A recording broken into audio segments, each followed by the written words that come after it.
Последните наблюдения на 3i Атлас са постранни от всякога.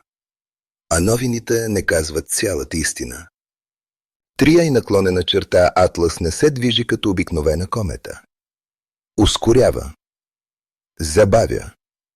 След това променя курса си, сякаш нещо вътре в нея я управлява.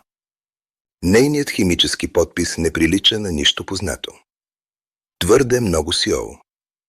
Твърде малко прах. И прекалено стабилна структура. Това не е типичен космически лет.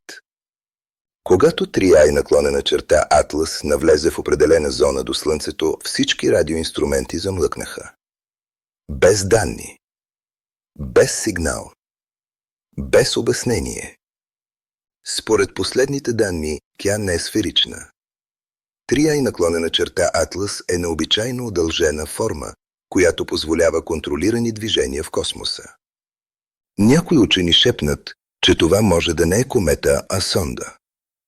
Разузнавателен обект. Или фрагмент от технология от друга звездна система.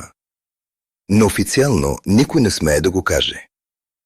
3i Атлас идва от чужда звезда и скоро ще напусне нашата. Истинският въпрос не е откъде идва, а какво търси тук. Моля, абонирайте се за канала.